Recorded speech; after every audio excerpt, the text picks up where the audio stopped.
Welcome, welcome, welcome, welcome to our final session of the day. I know you're all very excited. We're all very excited to be here. The last time I was on this stage, I was playing a guitar at a talent show, so this is a little bit different than that. My name is Arturo Franco. I'm an MPAID of the class of 2005, of course, that was going to happen. And I am truly delighted to introduce to you three luminaries of the Harvard Kennedy School. I have here to my left Meghan O'Sullivan, who of course is director for the Belfer Center for Science and International Affairs, where she also leads the Energy and Geopolitics project, and she's a professor of practice of international affairs. Welcome, Meghan.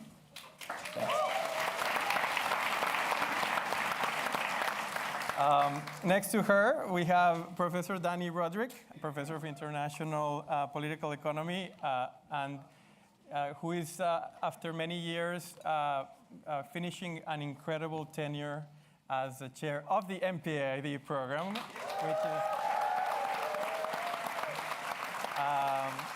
which, as you know, is celebrating 25 years. Thank you, Dani. And John Holdren, who is a co-director of the Science, Technology, and Public Policy program at the Belfer Center and a research professor. Thank you, John. And so over the next 35 minutes or so, I'm going to ask each of them to help us unpack the critical moment that we're going through, particularly with shifting American or U.S. policies and the influence of the U.S. Over the rest of the world, particularly in the different fields of their expertise, where they are thought leaders in science and innovation, in the economy, in energy. But of course, it is very hard not to start with politics. Over the last 18 months or so, there's been around 70 national elections in the world, over half of the world's population. 7 out of the 10 largest economies in the world all went to the ballots, from India to Indonesia, from Mexico to Mozambique. We had some interesting new alliances in some places. We had some interesting plot twists recently in Canada. We even had what we could call, I guess, a snap election in the Vatican State. I'm sorry. Which actually lasted, it was shorter than the movie, The Conclave, which was really interesting. And so, Meghan, I'm really curious on when you look at this new domestic and global configuration, when you look at the landscape, and not just the landscape in 2025, what are some of those structural issues that keep you awake at night, geopolitically speaking?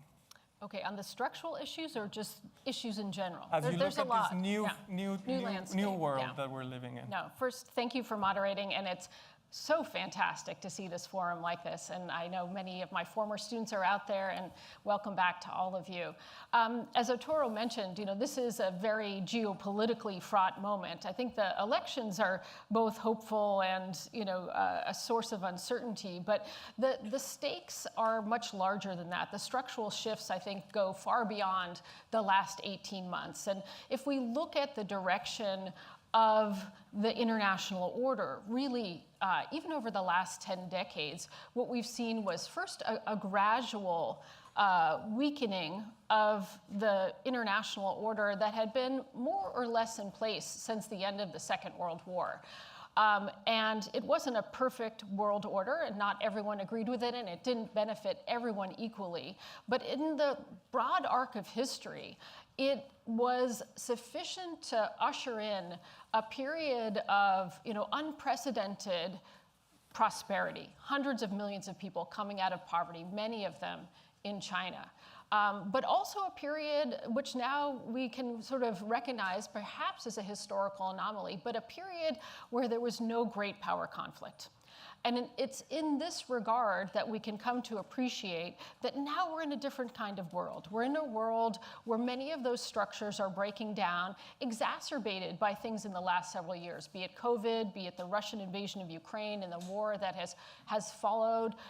These things are causing the international structures to fray in a very significant way. And in many cases, this trajectory has been expedited by the new administration in Washington that seems to be the first American administration to see this international order as not being in America's interest. So it's for the first time, Republican or Democratic, we have an administration that is interested in actually dismantling many components of this international order. And so that, of course, is expediting this sense of uncertainty and this sense of volatility in the international landscape.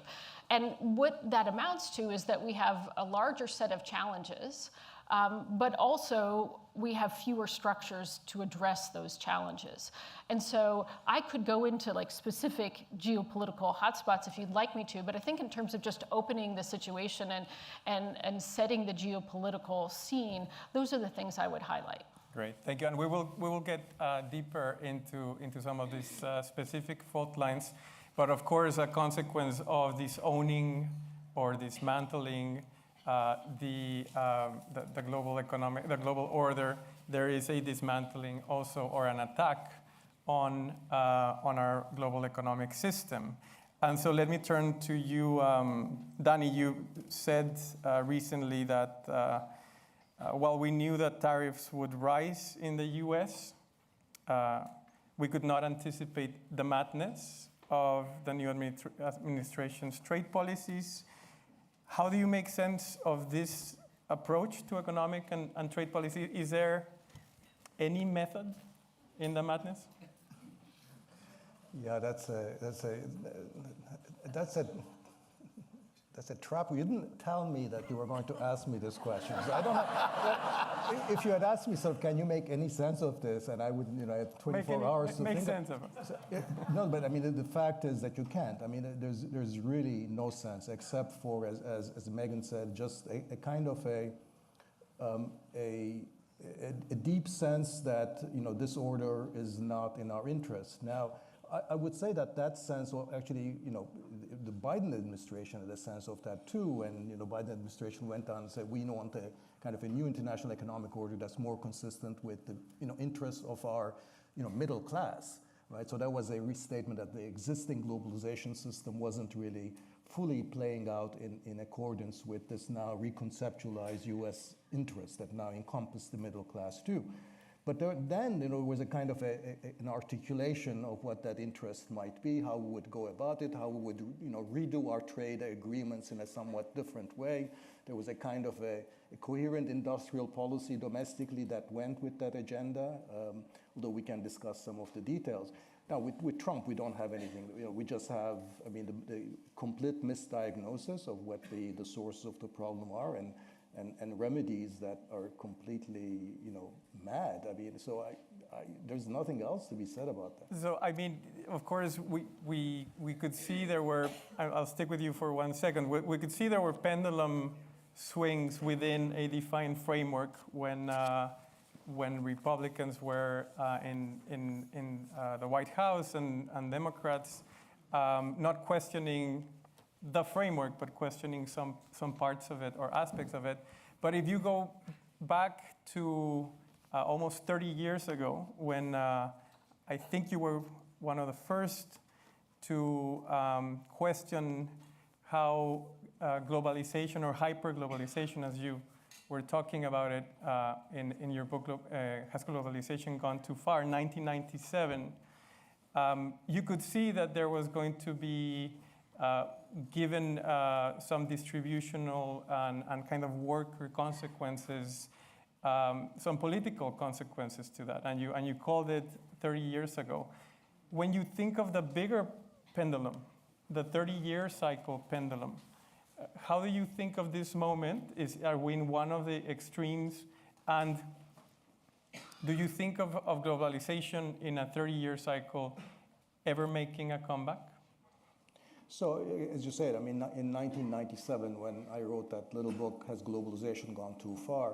I mean, one of my inspirations was the historical experience that whenever globalization reached some very advanced stages, there was always a domestic political backlash. We saw that in the late 1890s in the US. In fact, that was the original populist movement in the United States, revolting against sort of the gold standard and the economic policies and the hardship that imposed on American farmers. And of course, during the interwar period, as the gold standard was resuscitated, and there was a kind of a backlash to that, which also took a very extreme form, fascism on the one hand and communism on the other. And I thought that what we're seeing after the 1990s was the germs of that kind of a backlash were evident there. So essentially, the system was suffering from two types of contradictions. One was internal to within countries, that was, sort of as the international economy was integrating, domestically economies were disintegrating because economic, social, political, cultural divisions within countries were aggravated as the winners and the losers, those who were getting ahead and those who were lagging behind. So those divisions were aggravated. And then externally, we had the contradiction that, even though China, as it grew, richer, was supposed to be more liberal, more democratic, more like the West, in fact, didn't. But that exacerbated, the rise of a new power and the kind of geopolitical tensions with the U.S. So Trump, in many senses, is a kind of a symptom of sort of the disillusionment of the hyper-globalization period. But then I go back to what I was saying earlier.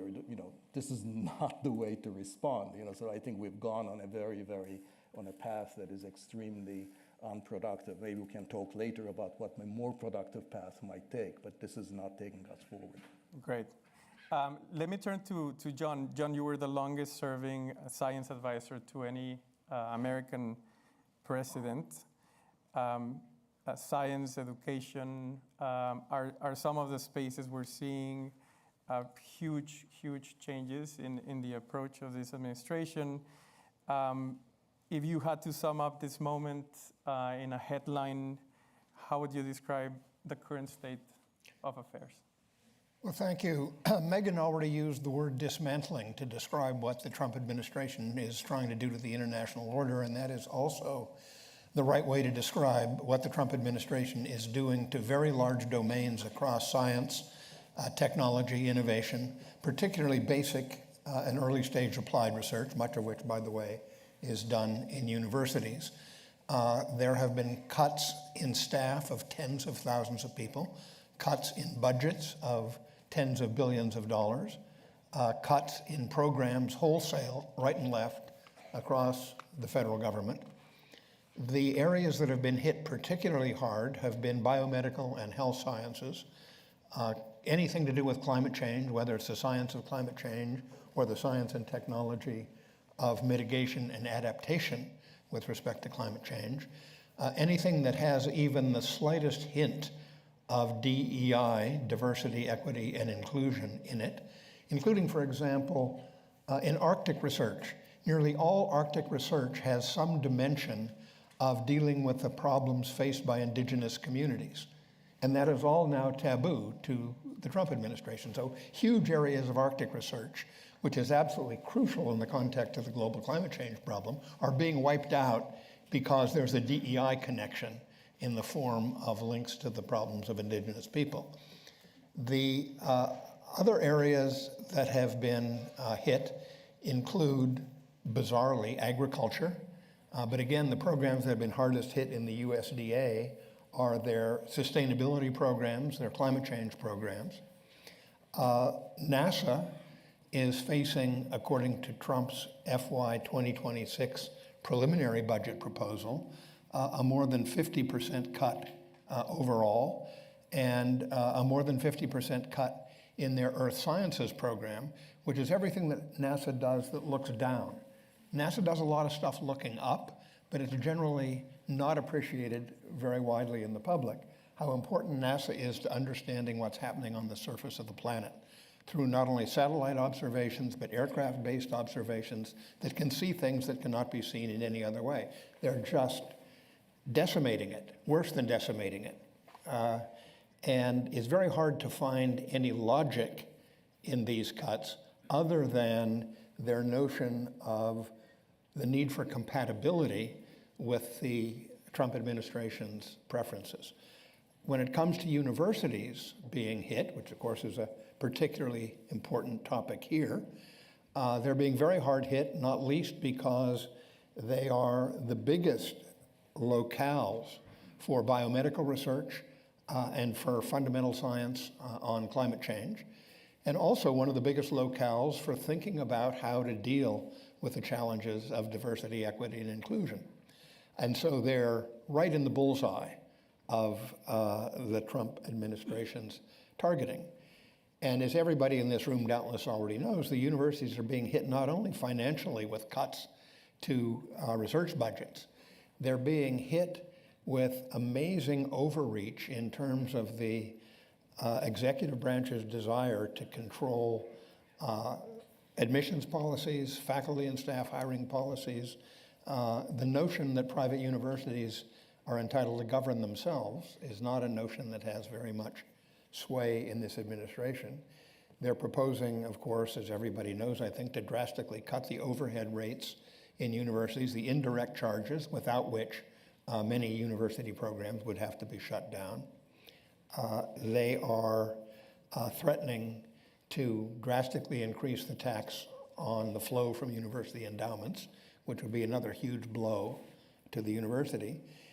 And the wider implications of all of this, which again I think are not yet fully appreciated by the public, are on all of the businesses that depend on innovation flowing from these basic and early stage applied research activities, both in the government and funded by the government.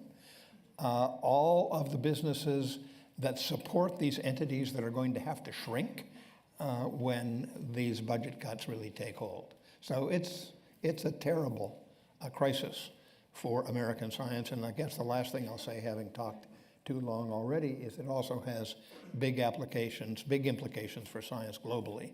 Because in many of these domains, the United States is the world leader in research. In other countries, their science establishments and in the applications of scientific innovation are dependent on the US system, which is now being dismantled. And a big source of global admiration for American leadership has always been tied to its innovative and scientific prowess. Yeah. We'll come back to, you've made some really interesting observations of early signs of brain drain.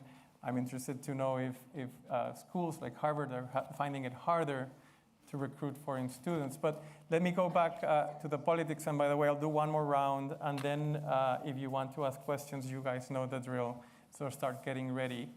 Meghan, let's go deeper. In January, just a few days after the inauguration, I heard you speak at the World Economic Forum. You were on the spot on what were going to be the initial policy areas, foreign policy focus for the United States. You said the Middle East, of course, and normalization there, but you were quite optimistic about China-US. You said the personal relationship between the two leaders was going to play out 100 and a few days in. Have you changed your thoughts? And what do you see as the next 300 days of foreign policy in the United States? Okay, that's a big question. But let me. We don't have a lot of time. No, we don't have a lot of time. So let me do a little cherry picking. But first, I'd like to say, just because part of what we continue to do here, and we all prioritize, is to try to, while we may have just very, very strong views against what particular policies are happening, we do try to understand what could be motivating people. I worked for President Bush for many years, and I was struck by, when I got outside of the Bush community, that many people attributed the policies that we had to either stupidity or we didn't care enough or any of that. And I think that that's rarely the case. Often it's that people are just seeing the world in a very different way than we see it. I think there's a lot that's very hard to explain by this administration, but I am interested in some of the ways in which people in this administration are seeing things differently than we are. And I think some of it, and Dani is much better positioned to comment on this than I, but some of it does have to do with this sense of what is the source of American strength? And many people that I have spoken with who are in positions of influence in Washington now see the source of American strength as having to be economic, and not just economic, be manufacturing. And we've all heard this. And I've asked a lot of people, is there something to that? And I will find people who are not Trump administration officials who will say, manufacturing and innovation often go hand in hand. So, there are people who feel like reconstructing the global economy to make America the hub of global manufacturing is going to be what is going to be the source of American strength, and then America will go out and rebuild, an international order. Again, this doesn't really comport with my own personal views, but I think it's, we have to constantly try to understand. In terms of the foreign policy, I do remember saying that there was the possibility that Trump could surprise us on the US-China relationship. And I would actually say, in the interest of being, somewhat succinct given time, I would say I don't think it's the likely scenario for the coming months, but I wouldn't dismiss it entirely. What we have is an approach that was taken on tariffs and other measures that clearly misunderstood how China was going to react, clearly misunderstood, the weaknesses, the relative weaknesses in the Chinese economy, and clearly generated enough blowback for this administration to say, okay, we have to recalibrate. And so now we're in this position, we have no direction where they're going to recalibrate. Are they going to move in this direction? Are they going to move in that direction? But certainly there is the possibility that the way in which President Trump could present this to the world as a win for him would be to invest in some kind of grand bargain that actually fundamentally changes some of the axes of cooperation and confrontation with China. Again, and similar to what I think I said in Davos, I don't think that's the most likely scenario, but I wouldn't rule it out entirely. And I think one thing to watch in that domain is really the US policy towards AI, towards chips, towards export controls on semiconductors, that the Trump administration, right before the president went to the Middle East, basically removed a rule put in place by the Biden administration that was quite restrictive. Without going into it in detail, on the export of semiconductors, not just to China, but to many, many parts of the world. And that was lifted, and that allowed President Trump to do a number of deals in the Middle East. And the question is the administration going to keep those restrictions vis-a-vis China, or is it going to revisit them? Because, that's one way people can rebalance the trade deficit, is to lessen the restrictions on what Americans can sell China.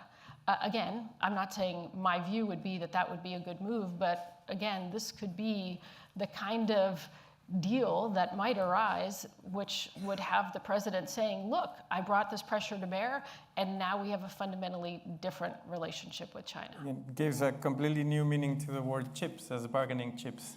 I want to ask you, Dani, in the spirit of trying to put our heads inside of their thinking, do you see any merits in the Mar-a-Lago consensus type of trade thinking on the obsession with the deficit in products and the wealth piece? I mean, and what would be a more prudent approach in your mind to go through whatever you see as good ideas in there?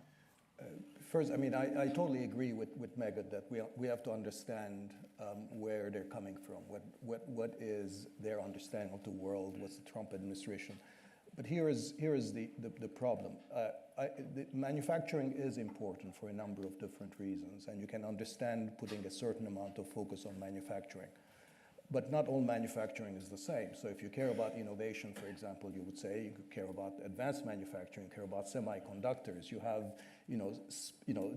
specific detailed programs that are going to help those segments of manufacturing that are going to be beneficial to American economy and to American economic power. Putting 145% tariffs on T-shirts and footwear doesn't get you anywhere, and which is that's what the current state of trade policy is, completely indiscriminate, and is using an extremely blunt instrument, which has very weak relationship to whether you would actually get American investors to put more money into innovation, technology, capacity in the areas of manufacturing that it worked. So that's even if you were to take that at face value. But then let's really focus on what the sources of American economic power are, right? So, and look at it just from an economic standpoint. If you talk to any economic historian or specialist on economic growth and say, what are the sources of strength of the American economy? What have they been historically? Well, they would say, the rule of law, public support of science and technology and its dissemination, and openness to immigration and talent from abroad. Right? The Trump administration is just taking a sledgehammer to all three of those, right? So and I think John has very nicely described what's happening on the science and technology front. But U.S. has a very long tradition of going all, whether it's the land grant colleges in the 19th century or the support for small businesses that spawned Silicon Valley after the Second World War, or DARPA that created the internet and so forth, of the public sector working with universities and the private sector, creating this scientific and technological base on which the U.S. economy relies. The rule of law, it's just, that's fundamental to, when we teach about economic development, about the importance of institutions, and that's, is being undermined. And of course, openness to talent from abroad, from which many of us have benefited in the past. So this is, it's just essentially is a strategy, if you can call it that is undermining U.S. economic power. So there's a question about, are we looking too much into reading a strategy into something which is an administration which, depending on the minute of the hour that somebody else has the upper hand and they get their part of the agenda in. There's some vague instincts, but otherwise it's all deals and relational, and there is not a big, strategy after all, because it's hard to read if there is a strategy what it is. Let's go a little bit deeper on two parts of that sledgehammer, into science and into talent. You were recently describing, as I said before, some early indications of scientists, academics, innovators leaving the United States. I am a senior fellow at the Monk School in the University of Toronto. I lecture there, and we just welcomed 3 Yale professors over the last month. As you were describing the huge numbers of these cuts, not just in funding, but in people, in many ways, in the trust that the government puts into scientific institutions, how deep do you think the impact will be? Are we talking about decades kind of long recovery after this? I think it is going to take a long recovery. I think one of the aspects of current challenges that are least widely understood is how long it will take to reverse many of these harms. A lot of people are going to leave. A lot of senior people, as you mentioned, 3 Yale professors of considerable distinction have just moved to Toronto, but more than that, China's putting out the welcome mat and getting a lot of takers. France is putting out the welcome mat. The UK is putting out the welcome mat. In addition to more people leaving, fewer good people are going to come, because we are not now a welcoming nation for talent from abroad. And talent from abroad has been extremely important in building the leadership in science, technology, and innovation that the United States has enjoyed up until now. In addition, we are demoralizing the next generation of potential contributors to science, technology, and innovation in the United States. They're saying, gee, I used to think this was a great career path, but what am I to think now, given what is happening to science, technology, and innovation in the United States? The other thing that I think is not widely enough understood in relation to the question of how do you establish economic leadership, which both Meghan and Dani have talked about very cogently, is that the innovation ecosystem, which is not just the research, but the processes by which the government, universities, the private sector, the philanthropic sector work together to translate discovery into widespread practical applications.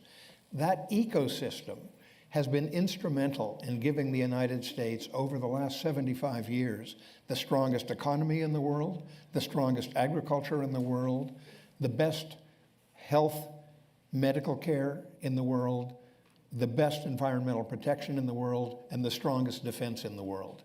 And all of those things are at risk if you fracture that ecosystem of research, development, innovation, application. And it's fracturing that ecosystem that's going on now before our eyes.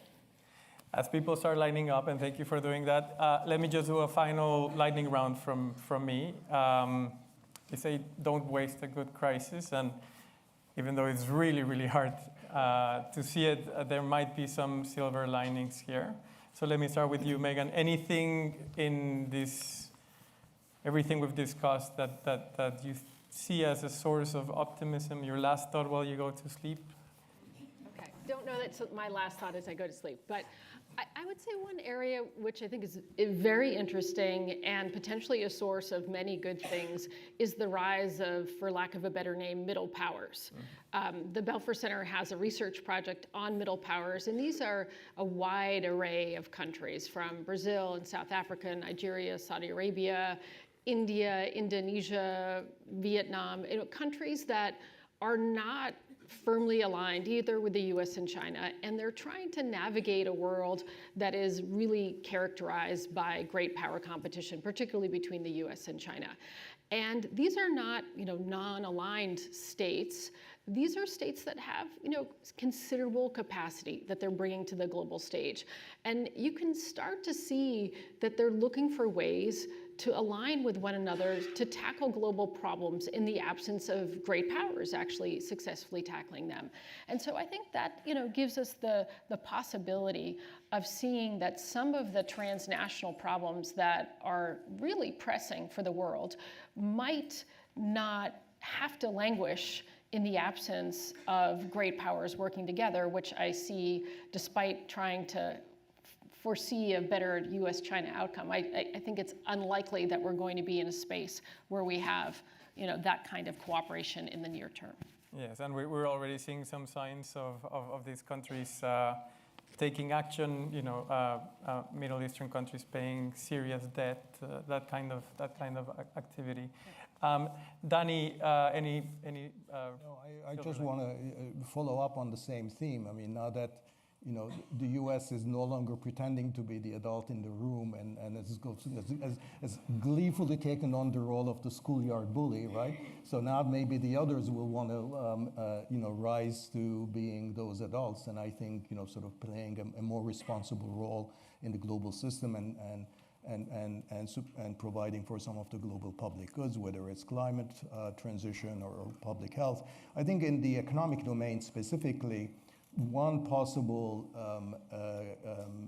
positive outcome of this is that if China and Europe were able to change their underlying economic strategies as a result of this, because both regions have been excessively dependent on the American market as a kind of a market of last resort. And I think that sort of was one of the, of course, points of contention. But the fact is that for their own good, both Europe and China need a realignment of their economic strategy that rebalances saving and investment in their economies. And I think in the case of China, it's primarily an increase in consumption. And in the case of Europe, it's primarily increase in investment that is needed. So if this sort of American withdrawal forces China and Europe to face up to that challenge and seeing how they can realign their saving investment balances. I think that would be essentially good for the world, but I think it's primarily going to be good for them as well. Right. And finally, John. So first I have to comment that it's notable that Meghan, when asked to offer consolation, found consolation in what other countries are doing. And I have to say I agree. That's maybe the biggest consolation is what some of the other countries, including the middle powers, are doing. But if I look for consolation in terms of circumstances in the United States, I would say I take some consolation from a number of factors. One is the courts are increasingly asserting themselves with respect to aspects of the Trump-Musk overreach. And I think we need to hope, and I'm sure that the management at Harvard is hoping, that part of that overreach that will be rolled back is the extraordinarily intrusive as well as financially destructive measures that the Trump administration is imposing on universities. A second source of hope is the public is catching on that what Trump promised is not what he's delivering. And that increasing public dissatisfaction is ultimately going to have to contribute to some change in the stance of members of Congress. And one of the greatest short-term hopes, I must say, even though it may be a slim hope at the moment, is that maybe 12, 15 Senate Republicans grow a spine and decide that the Congress needs Congress needs to act to protect its prerogatives, its functions under the Constitution. A third consolation is the young people. They're not all going to leave. And I still encounter in the work I do here at the Kennedy School and in the interactions I have elsewhere, a lot of very smart, very passionate, very committed young people. And we are going to need to depend on them to be even more energetic and certainly more effective than their elders have been. Right. So I'm going to take questions starting from there. A reminder, you need to state your name. As we all know, alumni, we know this. You need to be brief. And in some languages, it starts with, and in most languages, it ends with an interrogation. Hello. My name is Eric Ramos, and I'm an MPAD 07. And I'm the CEO of an advanced manufacturing company. Actually, here in Massachusetts, we're doing nanomaterials. And this question has to do with what you guys discussed. One of our clients is the government. And the idea is how, you guys know the government better than I do, for sure. What do you think are the avenues where it could be effective? Because I think I hear a lot of, okay, it's great, fostering manufacturing, but what are those channels? One of them is this SBIR program. I don't know if that's threatened as well right now. But that's the first question is, what are some of those channels that for companies that want to do manufacturing, advanced manufacturing could be? And the second is, given the power of this type of audiences, is there something that the Kennedy School can do to influence policy via representatives or someone? Thank you. Let me take a first crack at the advanced manufacturing issue. Virtually every initiative that we launched in the Obama administration was launched as a partnership of the government, the private sector, the universities, in some cases the philanthropic sector. That was true of the BRAIN initiative, the precision medicine initiative, the advanced manufacturing initiatives, the strategic computing initiative. Obama actually understood, and he said at the first cabinet meeting, that our challenges are so big and the government's resources so limited that our only option is partnership. Our only option is partnership across the sectors. And we had a lot of constructive interaction with leaders in the manufacturing community about how better the government could act in order to assist companies that were trying to make a living in the advanced manufacturing business. And one of the ways that was very quickly identified is the information channel. We unleashed 300,000 databases that the federal government had and maintained but had not made available to the public or had not made available in usable form. And industry reacted extremely positively to that, by the way, because many of those databases were used by companies, including startups, to do extraordinarily successful things. So that's a first element of what the government needs to do. The government needs to interact with and listen to business. You can't succeed otherwise. Right. Let me take a question here. Burçak İnal, MPP 95. Two quick questions, probably answers are longer. First question, during the first Trump administration, as you will remember, some states took steps to undo what the federal government was doing, for instance, California joining the Paris Agreement. How much space do you see in this current moment for the states to do things that would maintain the sources of American power, American economic power, and influence, beneficial influence? Second question, on a net basis, what do you expect to be the impact on all the authoritarian regimes in the world, such as that in Turkey, on balance? Do you think that the US being run as it is now definitely is going to embolden those regimes, or do you expect more unexpected results? Thank you. Well, let me say just a word on the second. I mean,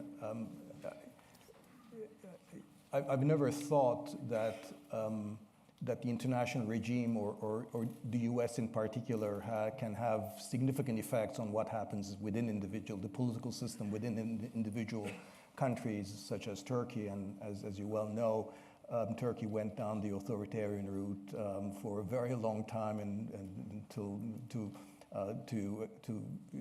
high levels of depth, even during period when Europe or the United States were sort of in general not supporting that. But it is clear that when you have somebody like Trump, I think it changes things quite a bit. So I think there is something to the fact that with the brazenness with which, for example, Erdogan has gone after Imamoglu, his main rival, and has jailed him, had to do something with the fact that the external restraints, or at least the external sort of restraint is not the right word, but the criticism wouldn't be there. Europe, of course, is preoccupied with its own. It needs Turkey's cooperation in other matters, and of course, Trump essentially doesn't care. So I think at the margin, it does have such an effect. And this is why I think probably, the one area in the world where we really need to see some elements of hope is Europe. Because I think even though there has been a rise in support for far-right populism in Europe as well, European political systems have so far, managed to avoid a sort of a decline into authoritarianism. I think we need desperately some kind of a norms anchor in the world, something that other countries can look up to, which I think is a role that potentially Europe could play if they get their act together. I'll just say a word or two on the question about states and localities. So I think on a certain level, you asked about it in the context of maintaining American global influence at a state-to-state level, or rather I should say government-to-government level. States have a limited role in the sense of maintaining alliances as we traditionally think about them. But there's a whole raft of places where I think states have such an important role to play in the coming years. And just to name a few of them, I mean, the first is innovation.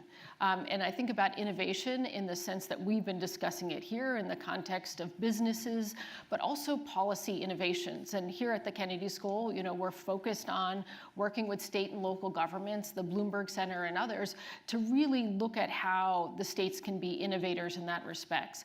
Also, when it comes to climate, there is, as you suggested, a track record of states playing a role, in international agreements, but also in trying to set standards that will keep the national average to a higher standard. I think that will be subject to a lot of courts, as it was in the past, but I think it's still meaningful. And then the last place I would say, and it's not the last place, the last one I mentioned, was that I think states right now, we can look to them to be incubators of good ideas and of talent. And it's actually striking just now in our graduating class that a lot more of our students are interested in going to work in state governments because they see an opportunity to have an impact there. And those people will get really important experience. And when the time for rebuilding comes, some of the agencies and organizations that John has been talking about, they will have experience. And I'm hopeful that they will move from states back up to the federal level. Can I take one quick crack at the first question also, agreeing with what Meghan has said? In the first Trump administration, when Trump withdrew from the Paris Agreement, there emerged a movement called We're Still In, morphed into America's Still In, 25 states, 500 businesses, 500 universities, 2,000, actually, I'm wrong about business, it was 2,000 businesses ultimately, it was 50 cities and, no, I'm messing this up. 500 cities, 500 universities, 2,000 businesses, all saying we're still in, we're going to work to keep the pledges that the United States made in Paris. That's going to be harder this time. It's happening. A movement to do that has emerged, but it's going to be more difficult because Trump has become more adept at intimidating states and businesses. And again, that's why we need a little more pushback against these forms of overreach, because even that kind of attempt to compensate for the U.S. withdrawal by the action of states and businesses and universities and cities, it's going to be harder this time. But I would just say, and John, I'm in agreement with you on this, but it may be like the benchmark for climate impact is no longer whether we're in or out of COP. I mean, that's relevant and important, but there's so many other ways to advance a climate agenda that, yeah, I mean, I knew you would agree, but I wanted to make a point. But on climate, I think what John was saying was interesting because, I mean, it's one of the ways in which the IRA sort of the investments and the incentives, created in principle incentives for red states, for example, to keep on sort of investing in renewables. But because of what you said about how Trump has become much more adept at strong arming or has much greater influence, that you have, even in places where there is no economic incentive to claw back those incentives because jobs will be lost, investments will go fallow. There is still a kind of a political push to, sort of revoke those incentives, even though it makes no economic sense from the perspective of those localities. So it's how that will work out, I think, is very interesting. Yeah, and we must remember in the United States, uniquely, I guess, in the world, a state like California, or what California does, matters because it is between the fourth and fifth largest economic entity in the world. So it is almost like, talking about Japan or something like that. Let's go to this side. Yes, I'm going to continue on the conversation you've just had and ask a question that's related to both geopolitics of energy and energy innovation as well. Eric Milke, mid-career 2010, also worked as a research fellow in the Energy Technology Innovation Policy Program at the Belfer Center. And when I was a student at the Kennedy School, one of the big themes was acting in time. And right now we're obviously talking about reacting in time to what's going on. But when it comes to acting in time on climate and energy, what role do you see China playing? There's a lot of optimism right now that maybe China is going to continue to pick up the mantle, the torch on energy innovation, and they also have a domestic agenda of decarbonization indirectly because of the wanting to reduce import of hydrocarbons and electrification of the local economy. So the question is, what role do you see China playing at a point when the US has stepped back from this issue? Both John and I could take this, and maybe I'll say something very briefly and leave the door open for you. I think there's no question that China is well positioned to be the leader here. It already was well positioned even before the Americans took a step back. I mean, if you just look at it, I imagine you know these numbers, but in terms of the global investment into clean energy and renewable energy, China dwarfs the entire country. and that it has, it's beginning to reap the rewards of systematic investment in supply chains that relate to clean energy, critical minerals being part of it, but not exclusively it. Then, of course, there's the whole EV transformation. And this is all puts China in a very, very strong position. And the question is just, will this be a boon for the world in terms of advancing a more sustainable energy economy globally? Or is this something that is going to play in geopolitics in a more bifurcated world? And I think we still don't know the answer to that, but I would challenge anyone to make a case that there is a country better positioned to lead in this domain than China at this moment. And John has done a lot of remarkable work with China on this topic. So, well, first of all, what Meghan has said is absolutely right. Stated a little more bluntly, China was already eating our lunch in renewable energy before Trump came to office. That particular matter is certainly not Trump's fault. However, retreating from the many sources of U.S. potential to be a bigger player in the responses to global climate change is something that probably President Xi Jinping is doing cartwheels about because China wants to lead in as many areas as it possibly can, and we're handing them this one. I have worked in and with China since 1984, and I believe, first of all, that they are absolutely serious about addressing climate change. They're not just doing it to be ahead of the United States. They know that climate change is a surpassing challenge. It's already doing considerable harm in China, will do a lot more. They know they're too big not to participate in the solution, and they're going great guns at it. But they are also very interested in continuing to cooperate with the United States on climate change and responses to it in areas where it's in the mutual interest of both countries to do so. I've been running collaborations with China on climate change and clean energy for many, many years, many decades now. And I'm still talking to my Chinese colleagues. We still have one of those interactions going in spite of the environment. It has proceeded apace in spite of the decline in U.S.-China relations. And it's because the Chinese seriously understand that there are areas where both of our countries will advance faster if we work together. We should be seizing those opportunities.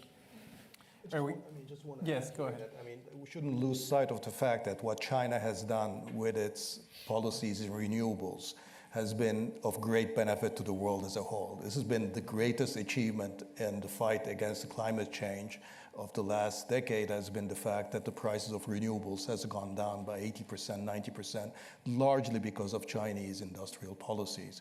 So I think there is a geopolitical side to it, but from the perspective of climate change, this has been a huge benefit for the world as a whole.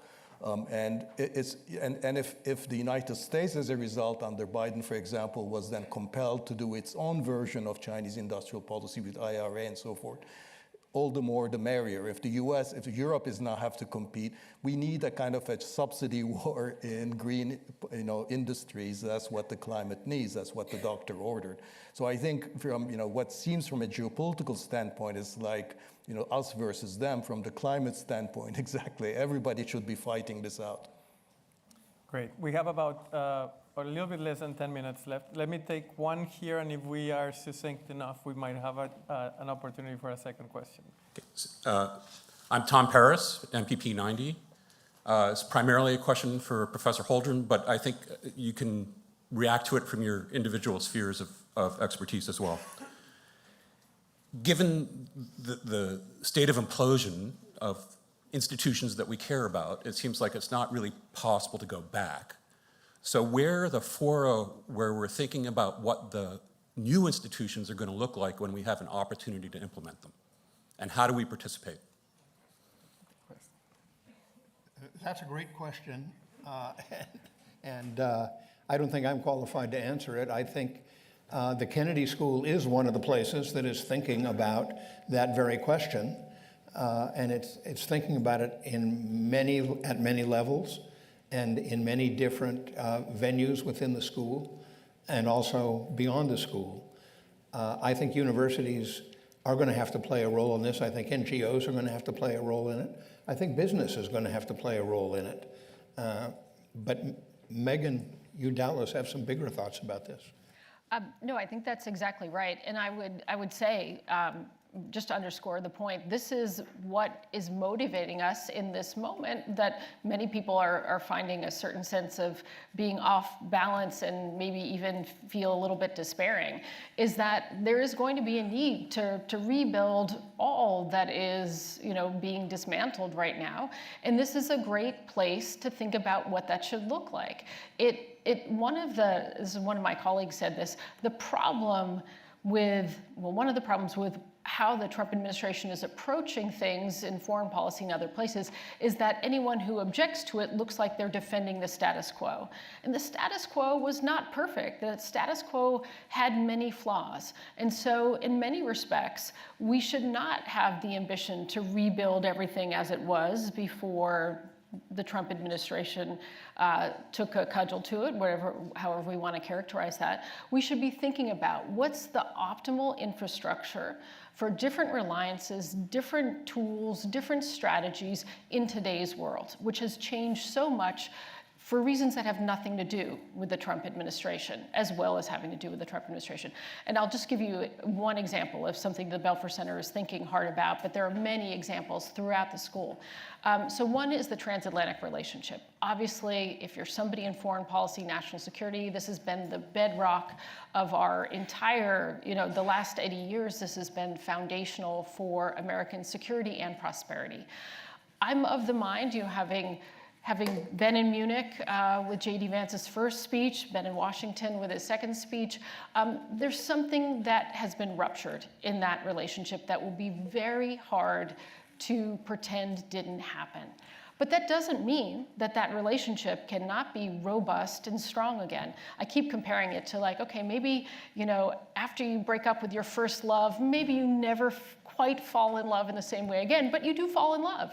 And so, the transatlantic relationship will be fundamental to American security and to global peace and prosperity, but we're going to have to refashion it. And so at the Belfer Center, we're trying to think about what does that look like? How can we prepare for that? How can we generate and incubate ideas and relationships to be prepared to promote that? So that's just one example. Great. Let's sneak in one last question here. Thank you. Thank you very much. Thank you. This is Ana Martinez, MC MPA. 2020. I have 3 questions. First of all, in this... Can we... Okay. So then the most important one. The most important one. I'm not going to ask about China, even though I would love to, but the 3 of you have been very critical of the current administration in the sense that you are talking about insanity. Is there anything that they are doing that give us hope for the near future?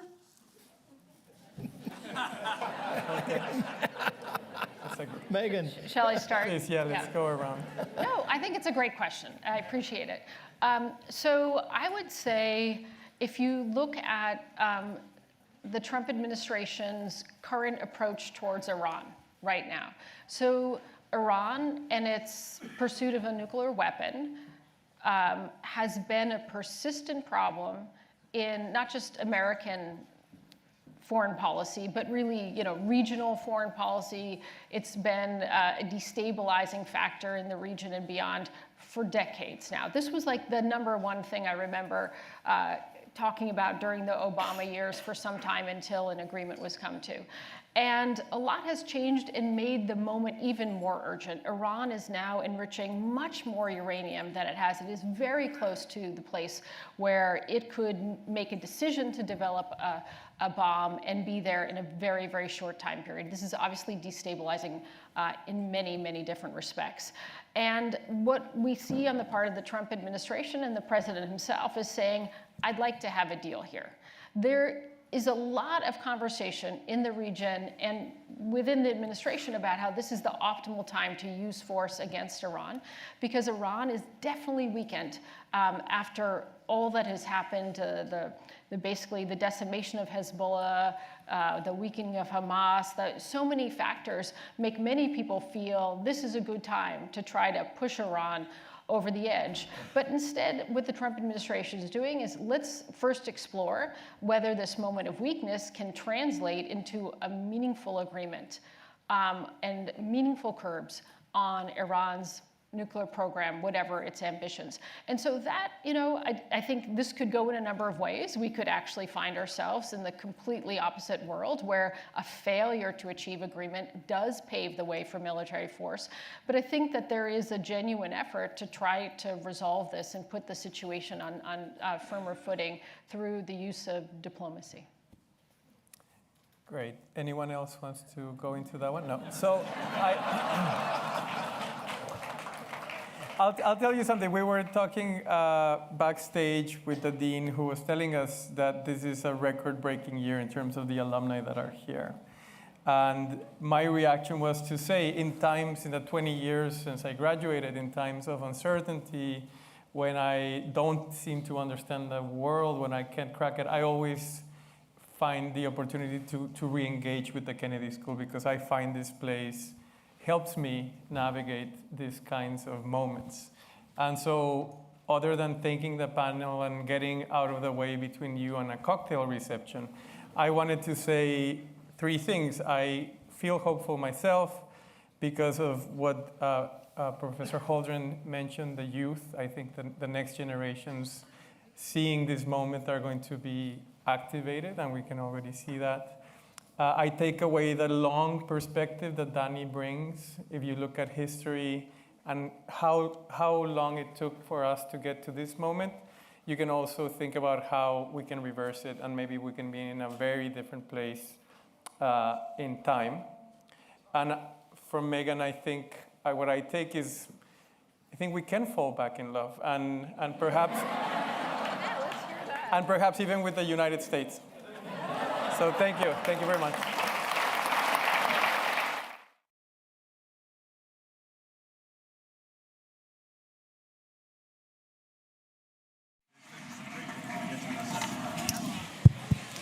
Thank you, John, Meghan, Dani, and Arturo, for a great discussion. We're getting ready.